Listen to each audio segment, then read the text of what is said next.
হাসিনার আমলে হাসিনার শাসনকে নাড়া দিতে পারছে সত্যিকার অর্থে চারটা আন্দোলন, যে আন্দোলনগুলোতে সাধারণ মানুষ সম্পৃক্ত হয়েছিল।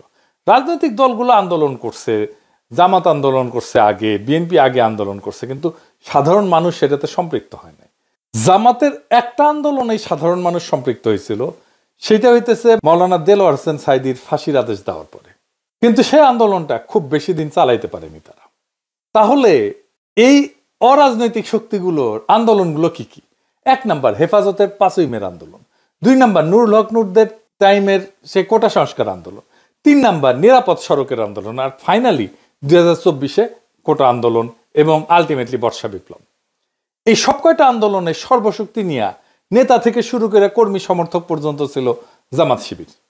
বিএনপির নেতারা না থাকলেও কর্মীরা অনেকেই থাকতো, প্রায় সকলেই থাকতো বলা চলে। এই লড়াইগুলোতে নিজেদের তাগিদে তারা যুক্ত হইতো। আর পাশাপাশি একটা ইন্ডিপেন্ডেন্ট সোশ্যাল মিডিয়া ফোর্স তৈরি হয়েছিল, যেটা এখনো এক্সিস্ট করে, এখনো আছে, জিন্দা আছে। এই যে লড়াইগুলোতে জামাতের অংশগ্রহণ, লড়াইগুলোর একটা গুণগত পরিবর্তন করে দিছিল। সেটা হইতেছে রাজনৈতিক লড়াই পরিচালিত হইতেছে ইসলামী রাজনৈতিক চিন্তায় ভর কইরা। বিএনপির কর্মীরা সংখ্যা বাড়াইছে, কিন্তু লড়াইয়ে কোনো কর্তৃত্ব বা বয়ান তৈরি করতে পারে নাই, নেতৃত্বও নিতে পারে নাই। রাজনৈতিক লড়াইয়ের ভাষাও পরিবর্তন হইতে থাকে। স্বাধীনতার বদলে আজাদি শুনি আমরা, বিপ্লব দীর্ঘজীবী হোক এর বদলে শুনি ইনকিলাব জিন্দাবাদ। এমনকি বামপন্থীরাও কারবালা বলে, আমি জাহিলিয়াত বলে। শোষক আর শোষিতের বদলে আমরা ব্যবহার করি জুলুম আর মজলুম।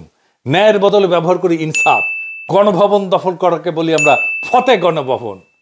লড়াইয়ের ভাষা দিয়ে বুঝতে পারবেন কারা লড়াইয়ের মূল শক্তি। এই লড়াইয়ের মূল শক্তি ছিল বাংলাদেশের ইসলামপন্থী রাজনৈতিক শক্তি। বিপুল পরিমাণে মাদ্রাসার ছাত্র শহীদ হয়েছে। হাসিনার সবচেয়ে বড় ভুল হয়েছিল কি জানেন? নিরাপদ সড়ক আন্দোলনকে গুন্ডা দিয়া থামানো। ওই নিরাপদ সড়কের লড়াই যে স্কুল ছাত্ররা করছিল, তারাই 2024-এ বিশ্ববিদ্যালয়ের ছাত্র হয়। এরা আগের অভিজ্ঞতায় জানে কিভাবে হাসিনা দমায় দেয় আন্দোলনকে। তারাও আগের অভিজ্ঞতা কাজে লাগায়, জান লড়াইয়ে ফাইট দিল। সারা দেশের মানুষ পাশে দাঁড়াইলো। হাসিনা পলাইলো। বাঙ্গু এলিটেরা, সুশীলেরা দেখলো তার সাম্রাজ্য ধরঝর করে ভেঙে পড়তেছে, ধ্বংস হয়ে যাইতেছে। আগায় আসলো সেই সিভিল মিলিটারি ব্যুরোক্রেসি। ওয়াকার সাহেব গাড়ি পেটাই দিল, বুড়া চ্যাংড়া সব পলিটিক্যাল লিডারদেরকে ডাইকে নিয়ে গেল। তারা নাচতে নাচতে চলে গেল। একটা সরকার হইল, ইন্টারিম সরকার, যার কাজ হবে শুধু ইলেকশন। ওয়াকার সাহেব বুকে পাথর বেঁধে একটা সরকার উপহার দিল বাংলাদেশকে। বুকের রক্ত দিল সাধারণ মানুষ, যে রক্ত নেওয়ার কাজ করছে ওয়াকারের কমান্ডে থাকা অফিসারও। সে বিপ্লবোত্তর সরকার তৈরি করে ওয়াকার। কি তামাশা! দেশের মানুষ যে রাষ্ট্রের একটা বদল চাইছিল, সেইটারে কব্বর দেওয়ার চেষ্টা হইল। মাঠে নামাইলো বুদ্ধিজীবীদেরকে। শুরু হইল তাদের বিরুদ্ধে আক্রমণ, যারা একটা বিপ্লবী সরকার চাইতেছিল। একদিকে ডাক্তার জাহেদ, তাসনিম খলিলের মতো সুশীল, আর একদিকে ওয়াকারের পোত বালকের মতো কুত্তা সুতারা, বিরানি আলমের মতো মাদার বোর্ডেরা, আর সাথে জুটলো নটি মাগিরা, নাম কইলাম না, আমাদের দাবরানির উপরে রাখলো। অভিযোগ কি? আমরা নির্বাচন চাই না, আমরা কামান চাইছিলাম। প্রফেসর ইউনূস আমাদের পিস্তল দিতেছিল, অন্তত যেন সেইটা পাই, দুধের স্বাদ যেন ঘোলে মিটাইতে পারি, সেইটা করতে চাইছিলাম। সেটাও করতে দেবে না। ডাক্তার জাহেদের কথাগুলো দেখেন, এটা বিপ্লব না, তার মূল কথা ছিল বিপ্লব হইলে তো একটা আমূল পরিবর্তনের পথে আগাইতে হবে, সেটা তারা আগাইতে দেবে না। এদের মূল চিন্তা হইল একটাই, কি সেটা? সেই চিন্তা হইতেছে আপাতত তো ঠেকানো গেছে, ধ্বংস হওয়া এস্টাবলিশমেন্টটা যা এতদিন ধরে চলছে, কিন্তু শেষ রক্ষা হবে কি? এই লড়াইয়ের মধ্যে দিয়ে বাংলাদেশে ইসলামী একটা শক্তি উত্থিত হয়েছে, এইটারে কেমনে সামলানো যাবে? এরা যদি আবার ভাঙ্গা ফেলে সবকিছু পুরানো কাঠামোকে, তখন শুরু হইল সংস্কার নিয়ে টালবাহানা, সরকারের বৈধতা নিয়ে প্রশ্ন। 31 দফাই নাকি সংস্কার। এই 55 বছর ধরে চলে আসা লুটপাটের বন্দোবস্ত কিভাবে টিকায় রাখা যায়, এই নিয়ে একটা ঐক্য হইল। কার কার ঐক্য হইল? ওয়াকার, বিএনপি আর ওয়াকারের সাথে নিঃশব্দে আওয়ামী লীগ আর ভারতের মধ্যে। আওয়ামী লীগের সাথে বিএনপির ঘুটু আছে, এটা তো বানায় বলতেছি না। আপনার এলাকায় আওয়ামী লীগ কার শেল্টারে আছে দেখেন। এস আলমের ব্যবসা দেখে সালাউদ্দিন সাহেব। এস আলমের গাড়ি সরায় বহিষ্কৃত হয়েছিল যারা, তাদেরকে আবার ফিরায় নেওয়া হয়েছে। তাহলে সামে বহিষ্কার করছিল, এমনি এমনি মিশামিশি হুদাহুদি বহিষ্কার করছিল? দেখানোর জন্য বহিষ্কার করে। যতজনকে বহিষ্কার করছে সবাইকে ফিরত নিছে। আপনি হিসাব করে দেখেন। বিএনপি দেখায় বহিষ্কার করছে, তার কিছুদিন পরে সামে আস্তে কইরা তাদেরকে ফিরায় নেয় দলে, সব কয়টারে ফিরায় নিছে। দেখেন ওদেরকে আবার ফিরে নিছে। ওকে আবার নমিনেশনও দেওয়া হয়েছে। বিএনপি তারেক রহমানের সাথে লন্ডনে গিয়ে দেখা করে। এইসব স্থগিতাদেশ, বহিষ্কার সব লোক দেখানো কাজ। ফজা পাগলার তো প্রাথমিক সদস্য পদ স্থগিত হয়েছে, অগাস্ট মাসে স্থগিত করছে 3 মাসের জন্য। তো তাইলে নমিনেশন পাই কিভাবে? ওর তো সদস্য পদই নাই। আর একটা মজা দেখায়, বিএনপির একটা নীতি নিছিল, এক পরিবার এক প্রার্থী। যে দেখেন, মানে এক পরিবার থেকে একজনই প্রার্থী হবে। খন্দকার মোশাররফ এসে গল্প করে কইছেন, দেখেছেন আমরা এক পরিবার থেকে একজনের বেশি প্রার্থী দেই নাই। হ্যাঁ, তাই তো, এক পরিবার থেকে তো একজনের বেশি প্রার্থী দেন নাই তো, তাই না? তারেক রহমানের পরিবার থেকে তো 2 জন প্রার্থী, তারেক রহমান আর বেগম খালেদা জিয়া। মানে নীতি সবার জন্য, ওনাদের জন্য না, তাই না? ওনারা নীতির উপরে হুদাই নীতি কথা তাইলে কর দরকার আছে। এর মধ্যে বিএনপি প্রফেসর ইউনূসের সরকারের কাউরে তার কোলে নিয়ে নিছে, যেন তারা একসাথে এই সিস্টেমটাকে টিকায় রাখতে পারে। এতদিন তারা মোটামুটি খোশ মেজাজেই ছিল, কিন্তু সব হিসাব তাদের পাল্টে গেল। একটা ভয় তাদের তারায় ফেরতেছে সেই দিন থেকে, বিরাট একটা ভয়। কি সেই ভয়, আর কেন তাদেরকে তারায় ফেরতেছে, আর কোন দিন থেকে তারা ভয় পাইতেছে, সেই জিনিসটা আসেন বুঝে দেখি। গত 20 বছরে যারা ভোটার হয়েছে তারা কারে ভোট দিবে জানেন? জানেন না তো, আমরা কেউই জানি না। বিএনপি কে যে ভোট দিবে না এটা তো জানা গেছে। ছাত্র সংসদ নির্বাচনে দেখা গেছে তরুণেরা ভোট দিতেছে বিএনপি কেনা। বিএনপি থার্ড হয়েছে বেশিরভাগ জায়গায়। আগে তো টাকা দিয়া ভোট কেনা যাইতো, গুন্ডার হুন্ডা দিয়া কেন্দ্র দখল করা যাইতো। এটা কি আবার করা যাবে? যাবে না। ওরাও নিশ্চিত না। আগে মনে করেছিল ইলেকশন দিলে তো বিএনপি জিতে যাবে, তাই রে নাই রে না। এখন সেই কনফিডেন্স আর নাই। কনফিডেন্স থাকলে জাস্টিস শাহাবুদ্দিনের 91 ইলেকশনের মতো একটা ইলেকশন করে ফেলতো, সবকিছু ঠিক আছে।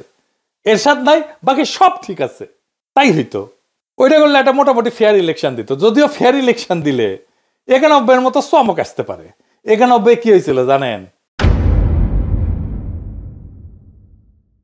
আর্মি, প্রশাসন, পুলিশ, ব্যুরোক্রেসি, এমনকি বিএনপিও মনে করেছিল আওয়ামী লীগ ক্ষমতায় আসবে। ক্ষমতা আসলো বিএনপি। ওই একই অবস্থা হবে এবার। আর্মি তো বিএনপির সাপোর্ট দিতেছে, ওয়াকার দিতেছে। প্রফেসর ইউনূসের সরকারের কিছু উপদেষ্টাও কাজ করতেছে বিএনপির জন্য। কিছু যে ভিড়িছে, বিএনপি কইছে আপনাকে রাখবো আমরা পরের সরকারে, আর আনন্দে চলে গেছে আর কি। জামাত মনে করে যে বিএনপি ক্ষমতা আসতেছে, কিন্তু ডিপ স্টেট এটা মনে করে না। তারা সেই জন্য 2008 সালের নির্বাচনের মতো ব্যবস্থা করতে যাচ্ছে, যেখানে সুনিপুণ ভাবে গোয়েন্দা সংস্থা নিয়ন্ত্রিত একটা ইলেকশন হবে। বিএনপির সাথে ওয়াকার আছে, কিন্তু ব্যুরোক্রেসি পুলিশের পুরোটা নাই। এটাই বিএনপির মাথা ব্যথা, ওয়াকারেরও মাথা ব্যথা। প্রফেসর ইউনূসের বেশ কিছু উপদেষ্টা কবজা করে ফেলছে। তাই বিএনপি প্রশাসন আর পুলিশ আর ব্যুরোক্রেসিকে কিভাবে কবজা করা যায় এই ঘুটু করিচ্ছে। প্রফেসর ইউনূসের কাছে খালি ধর্ণা দিচ্ছে। জামাত কি বুঝবার পারিচ্ছে যে এরকম একটা নির্বাচনের পায়তারা চলিচ্ছে? 2008 সালে কিন্তু বিএনপি বুঝতে পারে নাই, এমনকি জামাতও বুঝতে পারে নাই এমন ইলেকশন একটা হইতেছে। অনেকে মানা করছিল কিন্তু বিএনপিকে ওই নির্বাচনে না যাইতে, যেমন ফরহাদ মজার ভাই কইছিলেন। এটা ফরহাদ মজার আমাকে নিজেই কইছেন। এইবার জামাত আগে থেকে সতর্ক। তাই দেখেন জামাতের বিরুদ্ধে কামান দাগানো ইতিমধ্যেই শুরু হয়েছে। জামাত নাকি নির্বাচনই চায় না, মানে শিবির যেটি নির্বাচন করেছে সেটি তো জিতিচ্ছে। জামাতের অবস্থা আপনারা জানেন, জামাতের তো অবস্থা খারাপ না। জামাতের জনপ্রিয়তা বাড়ছে, তো না জামাত কেন নির্বাচন চাইবে না? বুঝতে পারতেছেন তো কে কেন কোন কথা কইতেছে? জামাত যদি মাঠ ফাঁকা মাঠ ছাইরা না দেয়, ছাইরা দেওয়ার সম্ভাবনা কম, তাইলে একটা ভয়ঙ্কর সংঘাতময় নির্বাচন হবে। কার কার মধ্যে সংঘাত হবে? যারা একটা পাতানো নির্বাচন করতে চাইতেছে আর যারা নির্বাচনে বিজয়ী হইতে চায়, জনগণের যাদের সমর্থন আছে। প্রফেসর ইউনূস বলছেন একটা সুন্দর নির্বাচন উপহার দিতে চান। যদি তাই চান তাহলে গোয়েন্দা সংস্থার এই পরিকল্পনা যেন বাস্তবায়ন করতে না পারে সেই ব্যবস্থা প্রফেসর ইউনূসকে করতে হবে। কোন রাজনৈতিক দলের আবদারে, চাপে, প্রশাসনে বা পুলিশে কোনো পরিবর্তন করবেন না। আপনার নিরাপত্তা উপদেষ্টা নাকি পুলিশেও নাক গলাইতেছে, শোনা যাইতেছে ওনার সাথে নাকি তারেক রহমানের বরাবর হয়েছে, সিস্টেম হয়েছে। সেই জন্য তার বিরুদ্ধে বিএনপি নীরব হয়ে গেছে। আগে দেখেছিলেন না, একসময় মনে হয়েছিল খলিলুর রহমানকে তো না সরাইলে মুখ ধোবো না, ভাত খাবো না, ঘুম যাবো না আজকে রাতে, এটাই করছিল বিএনপি। এখন সব কিছু শান্ত, ঠান্ডা, পুকুরের মতো শান্ত। খলিলুর রহমান এখন তাদের সমস্যা না। ক্ষমতা একটা আশ্চর্য জিনিস, বুঝছাও? কত মানুষকে পাল্টায় যেতে দেখলেন। কখনো যদি আমাকে দেখেন ক্ষমতার কাছাকাছি দৌড় মারিচ্ছি, পিছে থেকে টেনে ধরে রাখবেন, খিচ্চা টেনে ধরে রাখবেন, যেন ওইটি যাবার না পারি। যাই হোক, বাংলাদেশের দুর্ভাগ্য হইতেছে মুষ্টিমেয় এলিট সংখ্যাগুরু মানুষকে শাসন করে সবসময়। আর সংখ্যাগুরু মানুষ এই এলিটদেরকে উৎখাত করার জন্য রক্ত দেয়, তারপর আবার বুঝাই টুজাই আবার এলিটরা এসে বসে পড়ে। এই ব্যবস্থাকে উৎখাত করার সুযোগ এসেছিল 5ই আগস্টে, আমরা হারাইছি সেই সুযোগ। সামনে নির্বাচনে যদি সিস্টেম করে জিতায় দেওয়ার চেষ্টা করা হয়, তাহলে বিপ্লবের যেটুকু অবশিষ্ট আছে না, তা ধ্বংস হয়ে যাবে। এখন আপনাদের কাছে প্রশ্ন, এই বিপ্লবকে কি ধ্বংস হইতে দিবেন? তবে এখন সময় কেবল অভিযোগ বা হতাশার না, আমি হতাশ হইতে নিষেধ করি। এখন সময় জায়গায় ওঠার, এক হওয়ার, আর নিজের ভবিষ্যৎ নিজের হাতে নেওয়ার। এটাই আমাদেরকে রক্ষা করবে। ইতিহাস বলছে, যখন জাতি বিভক্ত হয় তখন এই এলিটেরা, শোষকেরা টিকে যায়, কিন্তু যখন মানুষ সচেতন, ঐক্যবদ্ধ, সাহসী হয়, তখন কোনো কৃত্রিম শক্তি তাকে দমায় রাখতে পারে না। এই যে যারা যারা এক হয়েছে, আওয়ামী লীগ, ভারত, ওয়াকার, বিএনপি, প্রফেসর ইউনূসের কিছু উপদেষ্টা, এগুলো কৃত্রিম শক্তি। এই শক্তি দমায় রাখতে পারবে না বাংলাদেশের সাধারণ মানুষকে। আমাদের তরুণদের রক্ত, স্কুল কলেজ বিশ্ববিদ্যালয়ের ছাত্রদের আত্মত্যাগ, সাধারণ মানুষের ন্যায়বোধ, তাদের লড়াইয়ের ক্ষমতা, এগুলো নিছক স্মৃতি কথা না, এগুলো ভবিষ্যতের ভিত্তি। এগুলোকে রক্ষা করতে হবে শুধু কথায় না, কর্মে, সততায়, সংগঠনে, তথ্যে, আইনে, নৈতিক প্রতিরোধের মাধ্যমে। এইবার আমাদেরকে ভাবতে হবে, আমরা কি কেবল কথা বলবো নাকি বদল আনবো? ভয়, অপপ্রচার আর বিভক্তিকে হারাইতে হইলে লাগবে ধৈর্য, পরিকল্পনা আর সাহস। এখনই সময় সেই সাহস দেখানোর। এই দেশটা আমাদের, এই দেশ এলিটদের না, এই দেশ সংখ্যাগরিষ্ঠ সাধারণ দরিদ্র মানুষের। এই ইতিহাসও আমাদের। যারা রক্ত দিছে তারা চায় আমরা যেন ভয় না পাই। অন্ধকার যত গভীরই হোক, ভোরের আলো আসবেই, যদি আমরা একসাথে থাকি এবং বিশ্বাস করি যে পরিবর্তন কেবল সম্ভব না, পরিবর্তন অপরিহার্য। সামনের ভোটের জন্য তৈরি হন। কাকে ভোট দেবেন সেটা নিয়ে আলাপ হবে, আলাপ করা যাবে, কিন্তু কাকে ভোট দেবেন না সেইটা এখনই ঠিক করে ফেলেন। কাকে ভোট দেবেন না সেটা আমার মুখ ফুটে বলে দেওয়ার দরকার নাই, আপনারা নিজেরাই জানেন।